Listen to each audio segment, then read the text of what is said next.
Hey, welcome back, everybody, to another episode of the Educational AD Podcast. We're going to be right back with this week's guest, but as always, we're going to give a shout out to our sponsors. Now, these are all great companies. They're great for ADs, they're great for coaches, and we're only going to spend 3 minutes giving them a shout out. So don't hit that fast forward button. Stay with us, listen to our shout outs, then listen to our interview, and then go and check out these sponsors. I'm telling you, you're going to be glad you did. Here we go.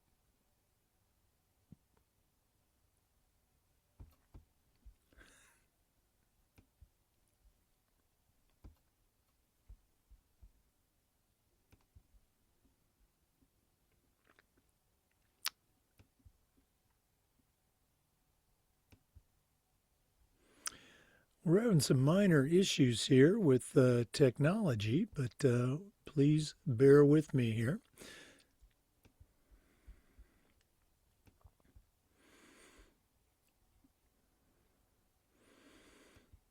Still with me? All right, let's try this. Hey, we want to say thanks to our good friends at Sideline Interactive, indoor score tables and video boards. Go to sidelineinteractive.com and you can schedule a live web demo to see their products in action. Probably one of the best purchases I ever made was our Sideline Interactive indoor score table. Go to sidelineinteractive.com. Schedule that live web demo today. We also want to say thanks to Gipper. Your school, your athletic department is doing great things, and Gipper is going to help you promote that with newsletters, social media posts, and more. Gipper makes marketing easy for any department, any coach, and you don't need an SID. You don't need any extra help. In fact, it's so easy, even I can do it. Create, share, and schedule all your social media content in one simple platform. That platform is Gipper. Go to Gipper.com for more information. We'd also like to thank Hometown.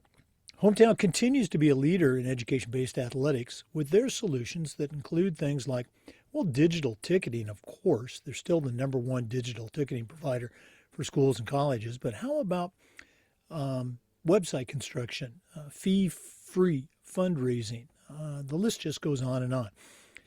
Whether you're an athletic director, a principal, or a head coach, Hometown is going to show you how to save time, how to raise more money, and how to bring your community together. Go to hometown.com for more information. And as always, don't forget to mention the Educational AD Podcast. We want to say thanks to Beacon Creative and Vital Signs Wall of Fame for their support. Now, Wall of Fame has been helping schools bring their legacy to life for over a decade, but Beacon Creative takes it to a whole new level. Beacon Creative is a content creation service that is going to take your data, your stories, your student athletes, and come up with compelling narratives that you can then post on your social media platform, maybe using a Wall of Fame board. You really got to see it to believe it. I want you to email John Townsend, and you can do that at John, John, at beaconwalloffame.com. Beacon Creative and Vital Signs Wall of Fame. It's a winning team. We also want to say thanks to our friends at Home Campus. Scheduling, roster, results, facilities, all these things, Home Campus does better, does it faster than the other platforms. Did I mention athletic eligibility and clearance? That one alone is a game changer. Go to homecampus.com. Find out all the great things that they can do for you and your athletic department. That's homecampus.com. We also want to say thanks to Booster Hub, the #1 booster club software program. Communications, volunteer scheduling, volunteer changes, okay? It all goes through their secure system. So when something does change, nothing falls through the cracks. How about spiritware sales, sponsorship payments, concession sales? It's all done through boosterhub.com. Give your boosters the platform they need. Give them the platform they deserve. That's boosterhub.com.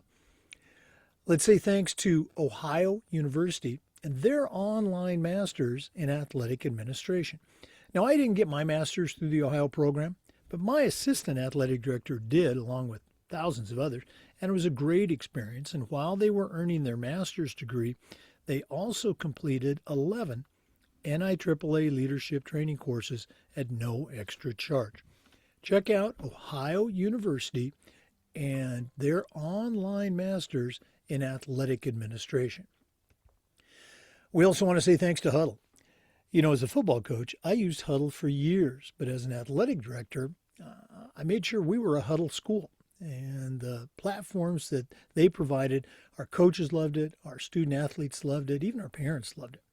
Go to huddle.com to find out more information. That's huddle.com. And as always, don't forget to mention you heard about it on the Educational AD Podcast. Hey, welcome back, everybody, to another episode of the Educational AD Podcast.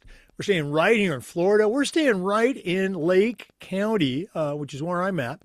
And we're going to be visiting with somebody I can really call, a friend. Our guest today is Charlie Cerney. Charlie is the athletic director at Mount Dora High School right here in Lake County.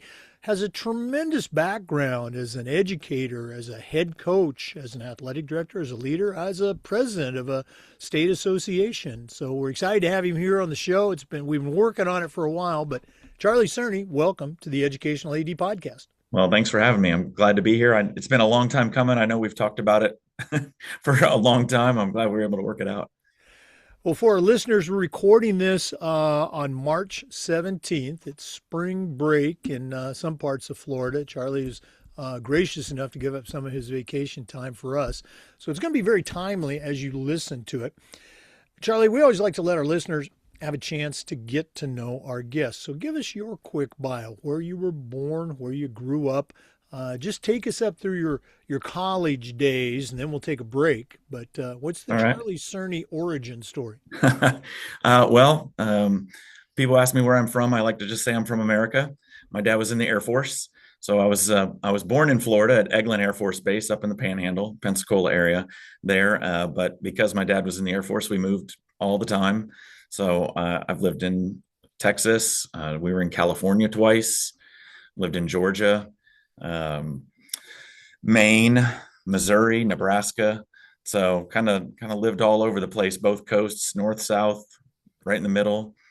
As far as growing up and origin wise, that's that. The high school days, I started up in Maine at Limestone, Maine, all the way up at the top, like stand on your roof and there's Canada, Maine. Oh, wow. So we were all the way at the top up there. And then right before the end of my sophomore year is when we moved to Missouri to a town called Knobnoster. I know Knobnoster. At Whiteman Air Force Base. It's about an hour east of Kansas City for anybody that doesn't know where that is. And finished up my high school career there, did football, played soccer, track and field, were kind of my primary sports in high school. Well, again, I love the connections that pop up. I coach, Jan and I, my wife Jan, we coached at Missouri Valley College, and we had kids from Knobnoster on the football team, on the track team. So I know that area very well. All right. You mentioned, your high school days, but even going back earlier, I love the origin story tag. What are some of your early memories of sports? Was it, backyard football? Was it driveway basketball up in Maine? Were you playing hockey in the street? What are some of those memories of just getting started, maybe even before middle school? So I remember living in Georgia. We were kind of there, I would say, pre-K age through about second grade. I think we were there, and we had a pretty good sized front yard. I remember being out playing football with the friends in the neighborhood and getting out and doing that. And from there we moved to California. It was the same thing. A lot of football. Back when it was just kind of beat each other up, and unless you were broken or bleeding, you didn't go home. So, and even then, sometimes you just kind of rubbed some dirt on it and kept going. But it was basically that and running. So my dad ran, especially when we were in Georgia. He would do like the Peachtree races in Atlanta and things like that. And so he'd be out on his training runs, and he'd come home, and like I'd go out and join him at 5 years old and like run around the block. He'd run an extra block around the neighborhood, and I'd go run with him.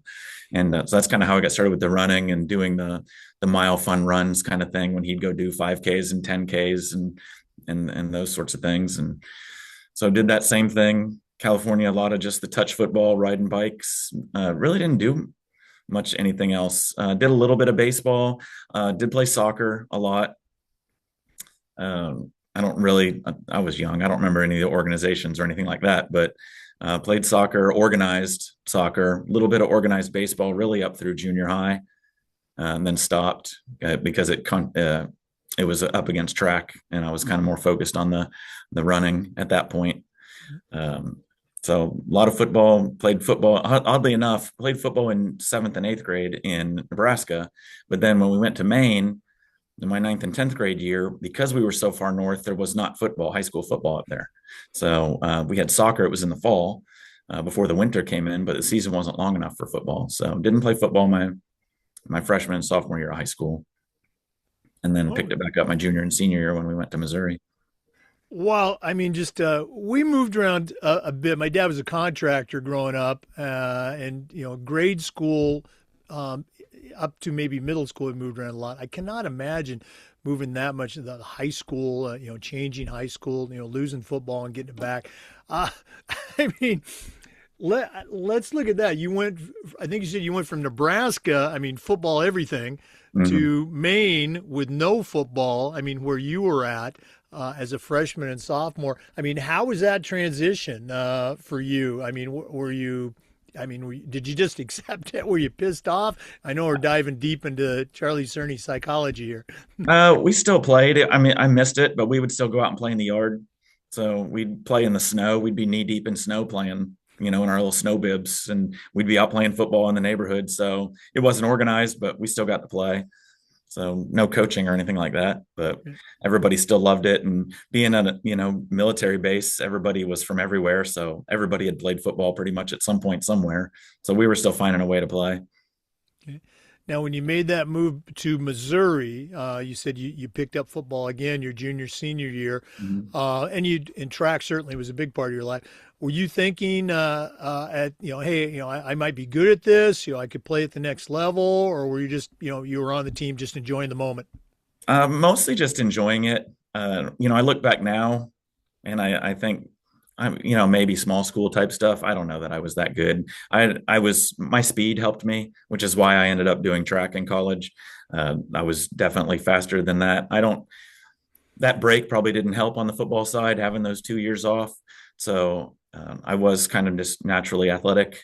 So I was able to pick it up, and I played a lot. And my coach was really good. He was also our assistant principal in Missouri there, and he was great. I played a lot my junior year, so I kind of was. I don't know what the rules were for Missouri. I don't know if we violated them or not. I have no idea. I'm hoping the statute of limitations has passed at this point.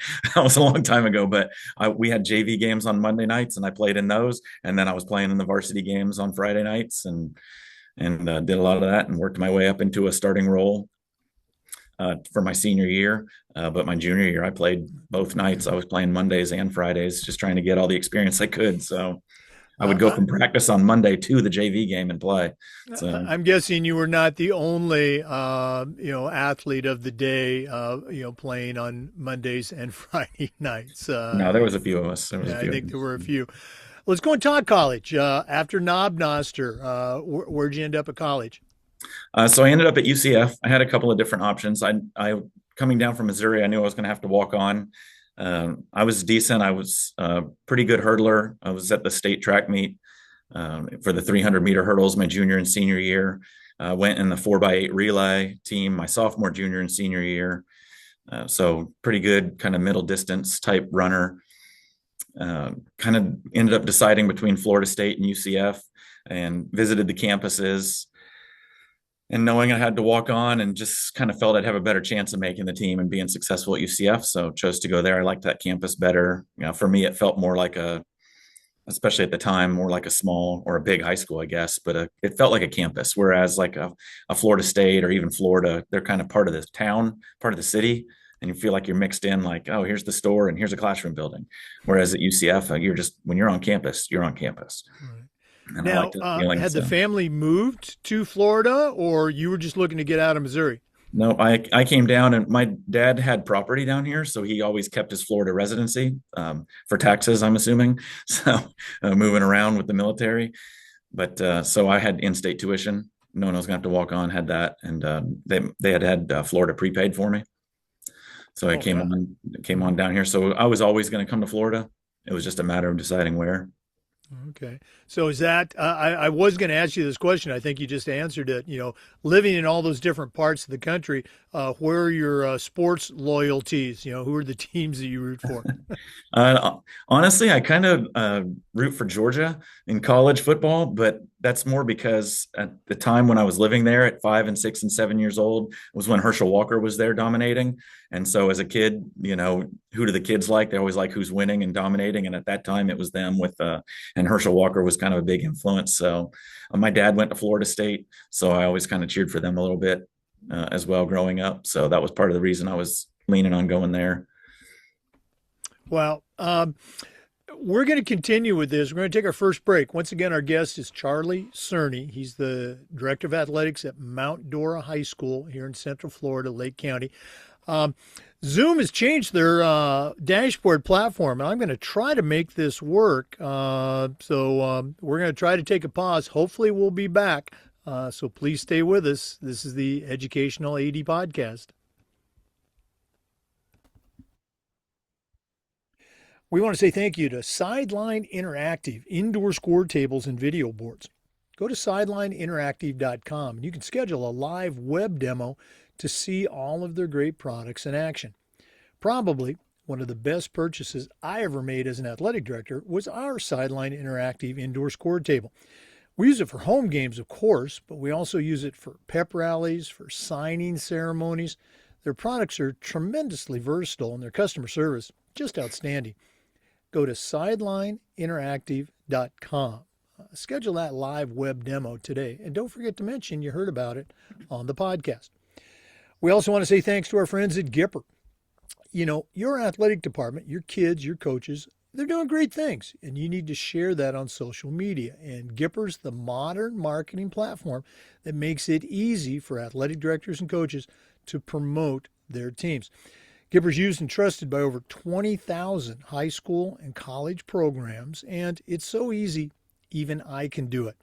They've got thousands of professionally designed templates that are in your colors, your logos, your branding, that are customizable for every single one of your teams and programs. You can create and share social media content on one simple platform, and once again, it's so easy, even I can do it. Go to Gipper.com for more information. And like I said, don't forget to mention you heard about it on the Educational AD Podcast. Hey, welcome back, everybody, to the Educational AD Podcast and our interview with Charlie Cerney, the Director of Athletics at Mount Dora High School right here in Florida. Charlie, you took us up through your journey a little bit at University of Central Florida. As you were completing your studies, was it a given that you were going to go into education? Did that happen organically? Take us back to those days as you're transitioning from college student to teacher and coach. It was kind of organic. I did the physical education degree is what I got. I was really leaning towards going into the Air Force and being a pilot like my dad. The timing just didn't really work out. At the time, it was peacetime. Military was making cuts. They weren't really recruiting people, especially pilot type people that wanted to do that. And that was kind of all I wanted to do.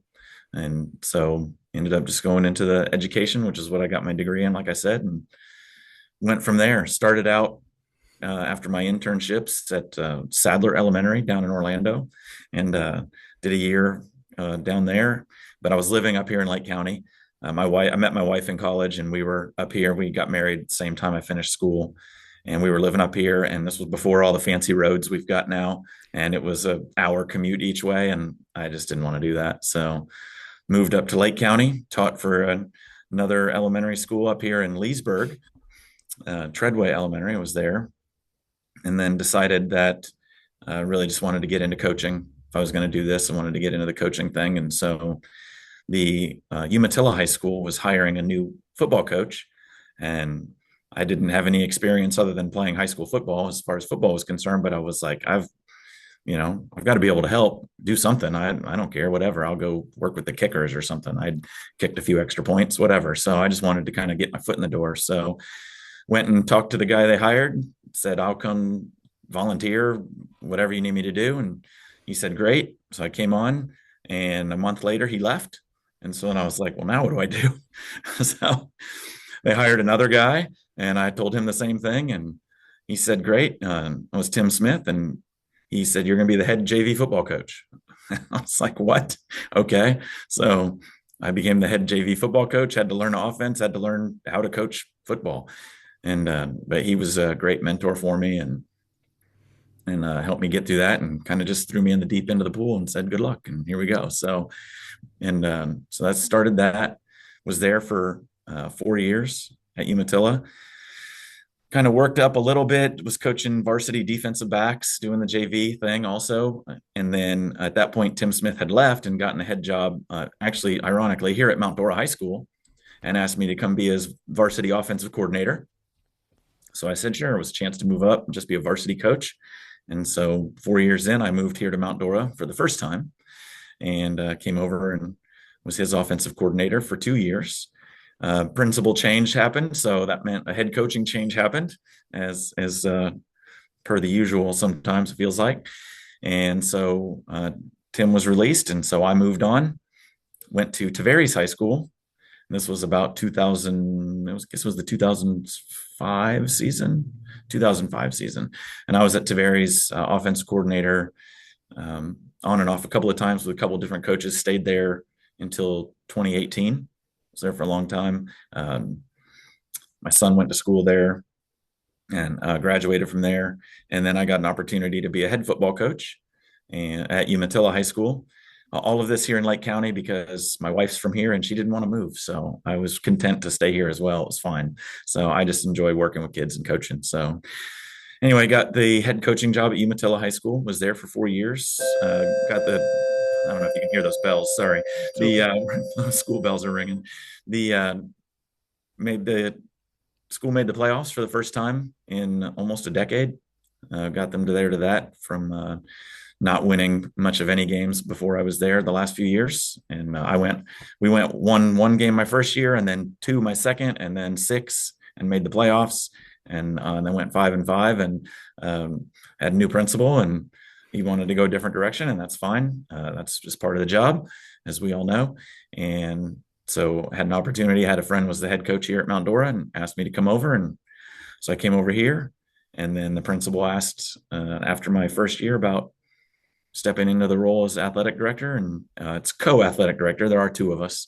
And so I accepted that. And this is coming up on the end of my second year of being an athletic director and coaching football and tennis, of all things. And don't worry about those bells. It wouldn't be a podcast if we didn't have bells ringing or intercom announcements going off. So no worries on that. Jumping back to that early coaching job, where, oh, by the way, you're the head JV coach now. There's that expression, you've coached for a long time, and it applies to coaches and ADs too. You don't know what you don't know. You mentioned I had to learn how to, coach offense. What were some of the other things that you had to learn how to do by the time you finally became, I don't want to say finally, by the time you became a head varsity coach? You've been coaching for a long time, but, back in those early days, what were some things that I guess you might continue to find out that you didn't know you had to do as a coach? Well, the first thing that popped into my head was at the beginning of the game when you meet with the officials. What am I supposed to tell them? I have no idea, so that you get are your players legally and properly equipped? Yes. Anything else we need to know? We're going to play football. I have no idea what I'm doing out here. I didn't really get instruction on that. So that was a question I had the next week. What am I supposed to talk to these guys about? So I had no idea, stuff like that. And of course, the equipment wise and making sure that they were having all their equipment. This was back when, the girdle pads were separate from the girdle and you had to tuck them in. So you had to make sure all the pads were actually in the girdles. And so you're checking all the kids when you get on the bus and, you're smacking them going, hey, let's have a good game. But really you're just pad checking, and it's like, good job. Make sure the tail pads are in and the hip pads are on and their knee pads are on, which has always been a problem forever. And just all kinds of things like that. Everybody's got all the equipment they're supposed to have. Did somebody grab the game balls, or the tees in the bag? Yes. All that stuff. So As a career football coach, I know every single one of those. I think the greatest invention ever for football coaches was the integrated pad system, where those absolutely. pads are now in the pants, especially for middle school and JV. Hmm. As you were continuing your coaching career, coordinating at a couple of different schools here in Lake County, was it in the back of your head that, hey, I want to be a head coach someday, and you're looking at that opportunity? Or again, did that just kind of happen at Umatilla for you? I had interviewed before, and I'd sent out resumes in the past. Um, Within reason. I wanted to stay in the area. Like I said, wife didn't really want to move. Her family's for here, and that was fine. I was totally fine with that. And the sent some things out, and as per the usual, and as we've been going through the process of hiring coaches too, sometimes you get resumes and okay, thanks, and it just goes in the file, and that's it. And nobody ever hears back, and that's part of it. When you get 50 resumes, not everybody's going to get a response, unfortunately, just because we don't have time for that. But the ones that need to get one. And so I had some where I sent stuff off and never heard. Had others, where I'd occasionally get an email like, "We received it." Okay, and then had a couple interviews. The first ones, I could admit, did not go well. I was extremely nervous, and it showed. And honestly, the job that I ended up getting there at Umatilla was the one I had to go in with the mindset of like, whatever, I'm either going to get it or I'm not. I had to almost, I don't want to say not care, but I kind of had to go like, I don't care. So I would relax and just be like, this is who I am. This is what I offer or can offer. And it's either good enough or it isn't. So, but that helped me relax. And it was probably my best interview. And it worked out. So That interview team is going, boy, that guy, he was really calm and collected. yeah, Okay. kind of, yeah. You shared. Well, we'll pick this up in our next interview. We're going to go and take another break, but we are going to come back with more with our guest, Charlie Cerney, longtime coach, longtime teacher. Currently, he's the athletic director at Mount Dora High School right here in Lake County. Let's take that break, but we are coming back. This is the Educational AD Podcast.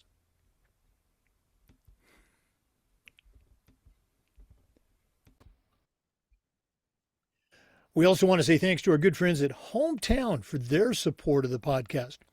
Hometown continues to be a leader in education-based athletics with their solutions that include things like, well, digital ticketing, of course. They're still the number one digital ticketing provider to schools and colleges. But how about fee-free fundraising, athletic website construction? The list just goes on and on. Whether you're an athletic director, a principal, even a head coach, Hometown is going to show you how to save time, how to raise more money, and how to bring your community together.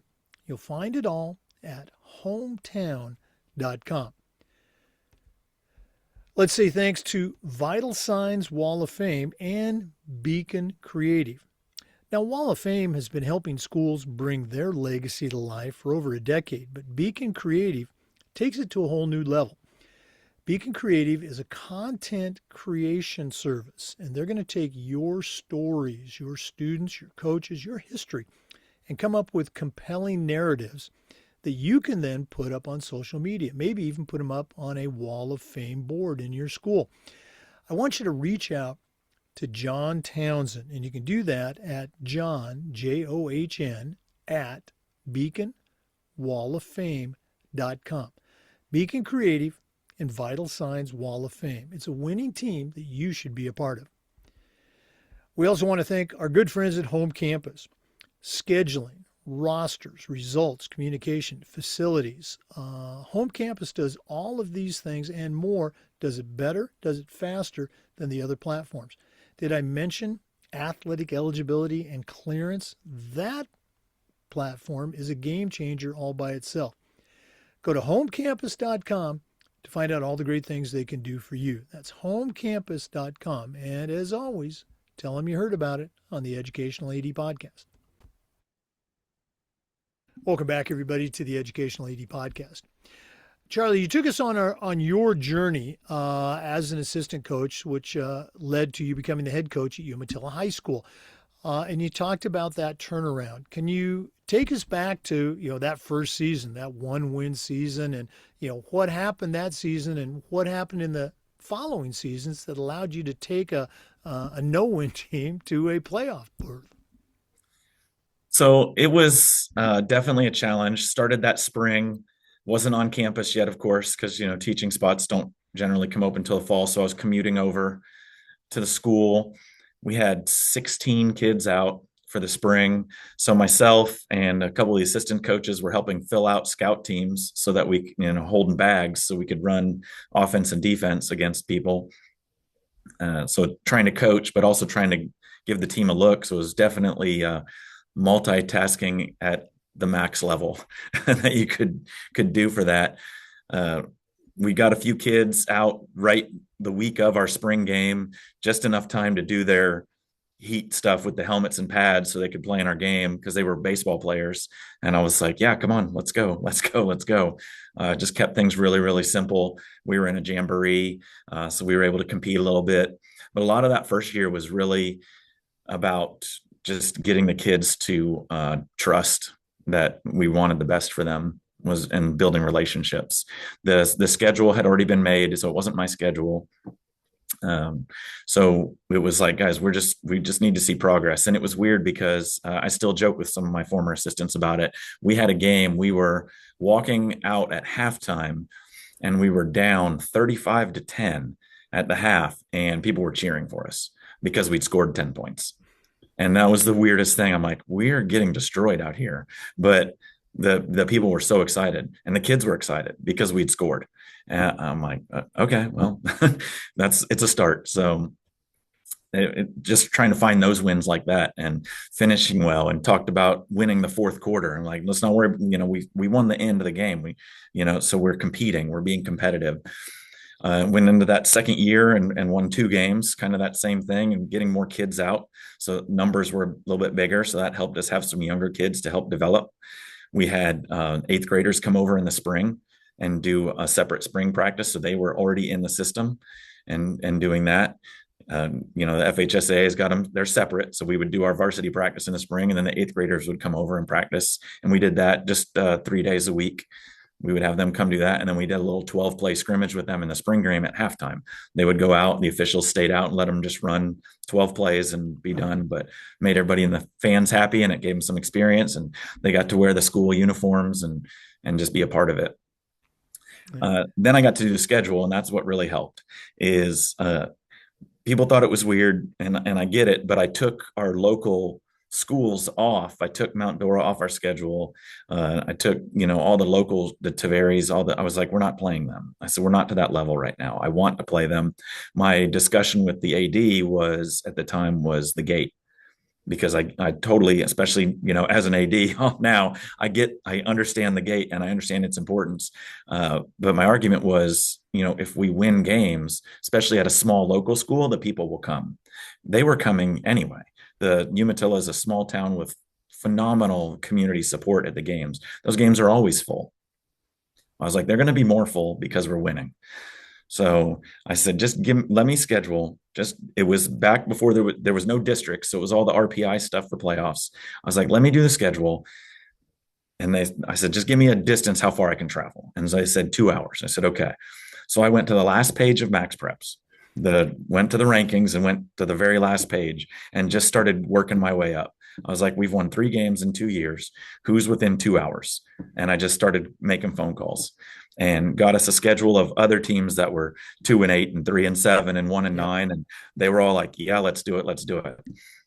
And so we were able to build confidence because we were going into those games that probably before me, and then definitely with me that first and second year where we're at practice on Monday. We've already lost the game on Friday. Mm-hmm. The kids, we can't compete with them. The game's over. We're just going through the motions this week because we know we're going to lose. So I had to get us games we could compete in. And it was games they didn't have any preconceived notions in. It didn't matter how good that other school was. They had no mindset for that competition level. It's like, nope, it's school X. It doesn't matter. We're just going to go play and do what we do. And so we were very fortunate. We were able to win. We went 6-4 in the regular season. And then the teams that we played also turned their programs around a little bit too. And so they went from 2-8 to 4-6 and 5-5 and 6-4. So our strength of schedule was way stronger than originally scheduled when I did it the year before. So that helped us make the playoffs, was that. And then we played a very good Keystone Heights team and got beat. But the next year we were able to compete with the Eustis and the Mount Dora, and we lost those games. We lost to Eustis. Went back to district, so schedule changed a little bit. We lost to Eustis, beat us after some social media issues, which I won't get into, but we lost at the end with like 26 seconds to go is when they scored to beat us. So, and then the following, we went to Mount Dora, and it was back and forth. Both of our defenses were struggling, and they scored with a minute and a half to go. And we just didn't quite have the time to get down to score. We were moving the ball and just ran out of time. And so both of those games that we were competitive, where had we just gone into those before, that we would have lost those games by 50. But the kids had so much more confidence after that previous year that even though we went 5-5, it was a much better situation. The kids were a lot more competitive, a lot better attitudes. And so, but a lot of it started with the relationships and getting them to trust. Yeah, and again, having been a part of a couple of turnarounds, similar situations, I can't thank you enough for emphasizing the scheduling component. You have to give the kids that hope of winning. Hey, we've got a chance, and just playing, these powerhouse teams, it's not good for either side. So, very cool, good story. Be interesting to see what you could have continued there under different circumstances. You already talked a little bit about that transition from Umatilla to Mount Dora. You had the opportunity to go there, and then you were asked to become the AD. Let's talk about Mount Dora High School right now. What's the setup? What's the town like? What's the enrollment? What programs do you guys offer? And what are some things that you're really proud of at Mount Dora High School as the athletic director? So we've got 1,500 students, just over 1,500 students, and growing. We're a small community, a fantastic downtown area, as you know, but we get huge visitors. We have one of the largest arts and craft festivals in the southeastern United States that brings thousands upon thousands of people to the town every year, but does help us because we use all of our practice fields for parking. And so it's a nice fundraiser for us. And we transport people down to the downtown area, which is about 5 blocks from the school. But it's a fantastic community because we're just outside of Orlando, and they've built the toll roads up this way. They are throwing up houses and apartments faster than you can say houses and apartments. They've got new complexes going up because the commute is easy. It went from that hour commute, like I talked about earlier, for me driving down to Orlando, to now it's 25, 30 minutes. You can be downtown. And so those people like working down there, but they like living up here. And so that part's changing. But the community still has a nice small town feel to it, especially in our downtown area. It's an older community. The school just had the 100-year mark. I think it was 3 or 4 years ago now. So we're like a 104-year-old school. We're in the middle of a stadium renovation project that we are hoping will be done by August. So you know how construction projects go. So it's really exciting to see that going for flipping the home and away side down there. Stadium was built back in the 50s. And so it's getting a much needed renovation. So I'm really excited about that. Our baseball teams and softball teams are really competitive. And our football team has been competitive, made the playoffs last year, didn't make it this year, but we were still pretty competitive. And we've got a beach volleyball program now that's doing great. They did really well. We just started that last year. Our flag football girls team does really well. So we've got a lot of really competitive programs. Our cross country team and track teams are very competitive. So I think our cross country team was first or second in the state in public schools. So we like to talk about our public schools. So. No, I remember they did do very well at the state meet. I was an official up there. Charlie, we're going to do this at the end of the podcast, but let's do it now. If one of our listeners wanted to reach out, pick your brain a little bit more about your career, things you've done, or how you direct the program at Mount Dora High School, what's the best way that our listeners can connect with Charlie Cerney? So I'll give you two emails. One's easier to remember than the others, but you can see my name on the screen. It's just my last name and my first initial. So it's Cerney C. And you can do my work one, which is the at lake.k12.fl.us, like a lot of counties use. If in doubt or you can't remember that, it's Coach Cerney at Gmail. So that's much easier one. So that's my personal one, but I will happily answer that as well. So. Well, we'll put those both in the show notes. Let's go and take another pause. I know that's shocking for our regular listeners, but we are coming back with more. This is the Educational AD Podcast. We want to say thanks to Booster Hub, the #1 booster club software program. Your boosters deserve a platform that works for them instead of them having to work for it. And Booster Hub has features that you really need to take a look at. How about handling all of your volunteer scheduling? How about your volunteer changes? When it happens, nothing falls through the cracks. Sponsorship payments, meal fees, even concession sales. It's all done through the Booster Hub platform. Communication, online spirit sales. Your boosters deserve this platform. Your boosters need this platform. Go to boosterhub.com. Start treating your boosters the way they deserve to be treated. We want to say thanks to Ohio University and their online masters in athletic administration. Now, I didn't get my master's through the Ohio program, but my assistant athletic director did, along with thousands of others. And while they were earning their degree, they also completed 11 NIAAA leadership training courses at no extra charge. Check out Ohio University and their online masters to athletic administration. I want to say thanks to Huddle. As a football coach, I used Huddle for years, but as an AD, I made sure that our school was a Huddle school. And our coaches, all of our coaches, just loved the tools that Huddle provided. Our student athletes loved the videos, and our parents loved the streaming, but there's so much more. Go to huddle.com.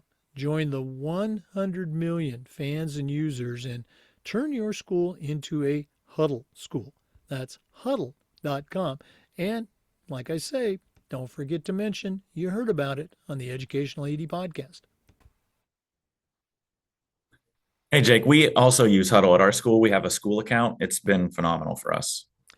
Well, thanks for saying that, Charlie. And again, I mentioned in my shout out that I used it as a coach. When I was an AD, we were a Huddle school from all the aspects of coaching, but we never really got into some of the other things before I retired. Now, I know that you guys are using it at Mount Dora High School in a lot of different ways. Could you share with our listeners some of the different ways that you use Huddle at Mount Dora? Sure. So in Lake County, we're not full-time athletic directors. We also teach. So I have to preface that by saying that because one of the classes that I teach with my physical education degree is like a TV production class. So we don't call it that, but that's what it is. So we have our kids using Huddle's production truck program. And what that allows our kids to do is we have multiple cameras, we have a soundboard, and we stream all of our sporting events. They do the play-by-play. We have a director that shows what camera is going out. It looks like watching something on TV. We have a bottom line that'll run across the bottom of the screen with our other sports updates. So like right now we're doing baseball, and during the baseball game, it'll say, hey, the softball team, won yesterday against whoever. This was the score, our top stat leaders, blah, blah, blah, and does that. And then it'll go on to men's tennis and women's tennis and fly. So it's like just a bottom line, like you'd see on, ESPN or whatever. And then we have a banner ad that runs in the corner of the screen. So businesses can buy banners, and just like they would buy on the stadium and to hang on the fence, they buy them through us. So that way we can have them running on the program. It helps us with equipment needs because TV stuff is not cheap. and then we have the score on there. And so like for baseball right now, it's kind of up in the corner and it has the graphics for the both schools keeps the score, shows where the base runners are, balls and strikes, all that stuff that you'd see on a regular broadcast. It's pretty cool. We have during the lineups at the beginning of the game, we have the kids' headshots. So for our home team, so when we put the graphic up, it's in where they are in the field. And so, the catcher's down there at home plate and it's got his name and his number and his headshot on there. And so all the kids get to see their face. It's been a fun program to learn. Huddle's been great with helping us with all the technical stuff because it is a little tricky. Sam, I don't know who works with Sam at Huddle. She is amazing. Her last name, I believe, is Mellerup, I think. I don't know. Her name is Sam. She's awesome. I got to meet her at the national conference back in Tampa in December, and she's been phenomenal and a huge help for us. Anytime we've had an issue, and anytime at a game we've had an issue, their tech support people have been really good for us too. Yeah, I can certainly vouch for the Huddle tech support. Now, I want to go back. You mentioned that the platform that you use with the students, it's the Huddle production truck. That's what it's called. It's like an app. So we had to get a MacBook Pro, which for us took some doing. One, because of cost, and two, because it only runs on that. That program only runs on that, and getting the approval from our county, because obviously, like a lot of places, it's all Google and Chromebooks and things. To be able to get an Apple device was kind of some hoops for us to jump through. But the county has been working really well with us. We just started to back up a little bit, like I was talking about baseball a lot because that's where we're at right now. But we were able to get a camera, and we used the mounted camera in the gym. We got a second camera we could have down on the floor. And we were able to start right at the end of volleyball season. So we did like 2 volleyball games right at the end. And then we really got rolling with basketball, and we did our boys and girls basketball games. And then we, through some fundraising efforts and some donations from some people, we got our cameras to where they were wireless. So instead of having to run cables all around the gym, they were wireless. And so they had a little bit more freedom to move around, which has been awesome for baseball now too, where we had to get stronger transmitters, but we have a camera out in center field that gives a phenomenal angle of the baseball field.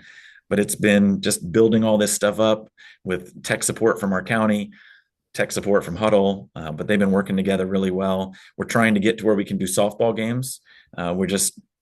Everything kind of has to be hardwired right now. And our county, like most counties, very protective of the internet and what you can access and things and streaming. So like in the gym, we have a very specific port we have to plug into where the firewall is down for us to stream the video. And so we're in the process, county's working on they had to get a contractor to get us a line out to the softball field so that we can do softball. So that's why we're not doing softball right now. So in case anybody asks why we're only doing baseball, that's why we physically cannot at the moment. So we're trying to get to softball. If the county gets it done before the season over, we'll definitely get some softball games. If not, it should 100% be done for next year, but it's on the list. But the kids have enjoyed it. They take turns working games. Like they do the play-by-play. We show some examples in class. We'll go on YouTube and don't even look at the game. Just listen. How are the guys talking? What are they doing? What are the camera angles when you're out there running a camera? What does that look like at a volleyball game, at a basketball game, at a baseball game? What are the kind of things you're looking at? And so it's been a fun experience. Oh yeah, no, it sounds tremendous. Now I know a ton of schools do streaming, just streaming the games, but I'm guessing most of them are. I mean, maybe I'm wrong, but I'm guessing the average stream is just a single camera shot, and you've got center field cameras, and you talked about multiple angles. Is anybody else in Lake County, doing this sort of thing? No, we're the only ones right now. So, and like at baseball, we got the Huddle cam mounted on the press box, so that was new. And then we have another camera down behind home plate for a closer view, because the mounted camera is kind of like the coach cam. So it's up, it sees the whole field. So it's a wide view. It's kind of a neat view to see players moving around, and it is great for our coaches to see it as well. And also it does Huddle assist. I know a lot of the baseball, and they use the game changer for a lot of that stuff, but the assist is kind of nice for breaking that down. I'm not real familiar with the game changer, but anyway, so we've got that main mounted camera. We have one down at home plate, center field, and another one down the first base line all the way out in the outfield too. That gets a nice angle for plays at first.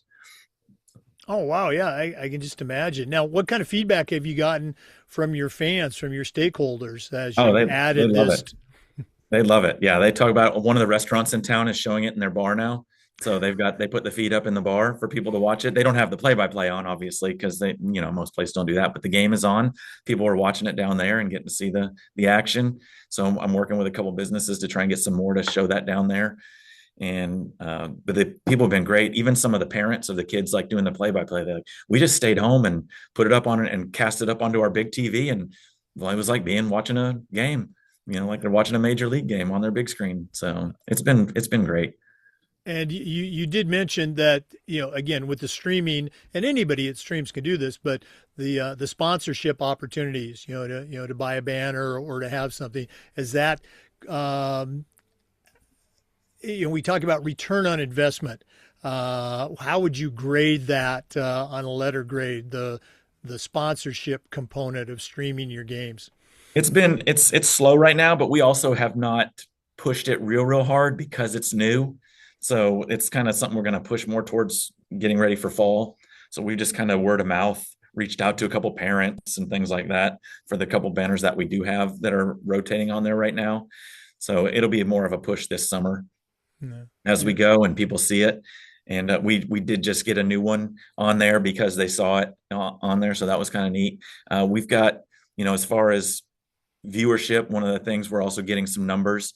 Basketball, we were just under 100. We were between 80 and 100 usually for a girls basketball game, and 125 to 150 or so unique views for boys basketball. And baseball's been around 200 views. Now, obviously, there could be four people watching it on a view, but so it's Right. just when it's a unique view, it's just like one whatever device. But we've been right around 200. Some have been 250. So the baseball is really growing. Some of that might be because it's baseball. Some of that might be just because the word's getting out about the program. I'm not real sure. We'll see how it goes when we get into football and volleyball in the fall. Oh yeah, it's just tremendous. It's got to be exciting. Congratulations on doing that. And again, we part of our long thank you to Huddle for helping helping that happen at Mount Dora High School. Yeah, and we took the paywall down, so it's free. People can just come on and watch it. So they don't need an account. They don't have to pay for Huddle membership to view them. I took it down. We're just trying to get people to watch. Oh no, yeah, get your program out there in front of the eyeballs. Very cool stuff. Charlie, this has been great connecting with you. And again, for our listeners, Charlie and I have known each other for a number of years. We first connected through track and field. He was the president of our local Central Florida Track and Field Officials Association. We still have, my wife and I still have some of his equipment that we use. Okay. But great to hear all the things you're doing with Mount Dora. But we're not done yet. We always wrap up with a segment we call the Athletic Director's Toolbox. And you certainly know your way around the world of athletics, but we're going to take a final break, hear from athletic surveys that sponsor this segment. When we come back, I'm going to challenge you to send out a brand new athletic director on their first job, but I'm only going to let you put 3 items in the toolbox. So let's take that break, and when we come back, we're going to see what Charlie Cerney puts in his new athletic director toolbox. We want to say thanks to Athletic Surveys for sponsoring the AD Toolbox segment. In my school, we use surveys for just about everything, for student athletes, for coaches, even for parents. And here's the cool thing. The information that came back on our surveys, almost always over the top positive. We still got to hear from our squeaky wheel parents, but the surveys allowed us to hear their concerns, usually address them before they turned into something big. But going back to that positive data, having that was incredibly valuable, especially when you're visiting with a frustrated parent or maybe your principal, sometimes even your school board. Go to athleticsurveys.com. They're going to create a custom survey that lets you take the pulse of everybody in your program. That's athleticsurveys.com. And don't forget to mention the Educational AD Podcast. Well, it's that time of the podcast. We've been visiting today with Charlie Cerney. He's the Director of Athletics at Mount Dora High School right here in Florida. Tremendous background as a leader, as a coach, and as an athletic director. But right now, I'm going to challenge him to send out a brand new AD on their first job, but I'm only going to let him put 3 items in the toolbox. So Charlie Cerney, what 3 tools are going to go into your new athletic director toolbox? Well, as a guy who got the job and said, here's a password to home campus and good luck, um, I would hope that I would do better handing the job off to anybody else besides figure it out. Um, I've got three things to think about, but they all kind of fit in one category. The first thing I would say is make a checklist, for like a Monday checklist. And I am still working on this myself. I am by no means perfect, but there's things on Monday that need to happen for the week. Who your ticket takers are for the week, making sure all your officials are confirmed for the week, double checking that your opponents are showing up for the week, that your buses are actually showing up for the week. And now I will say this, thankfully, my co-AD, he's in charge of buses. And I'm so thankful for that, because in our county, there are days where we're not sure if we're going to have a bus driver until an hour before the trip. And it's very stressful. And I have so much appreciation that he does that.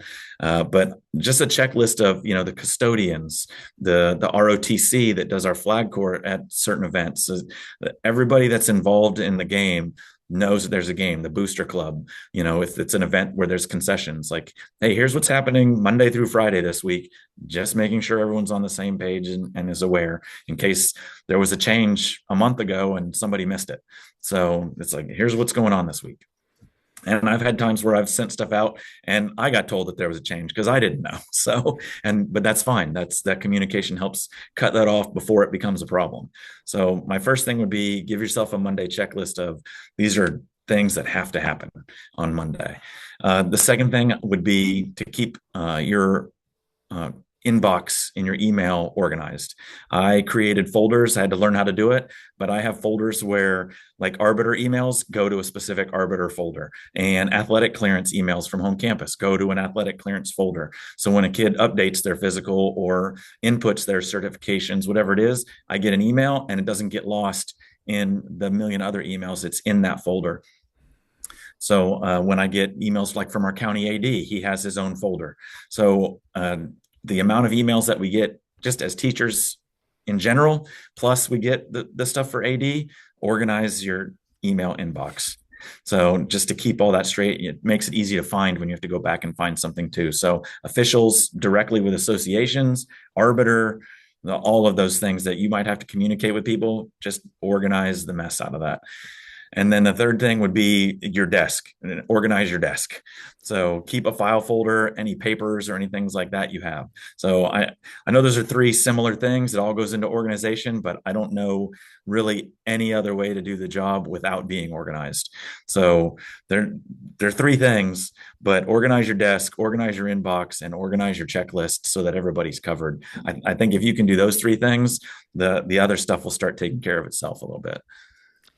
Oh no, I love them all, and organization is certainly one of our primary categories. But I love how you broke that down into the different areas, and it's stuff that doesn't get talked about that much.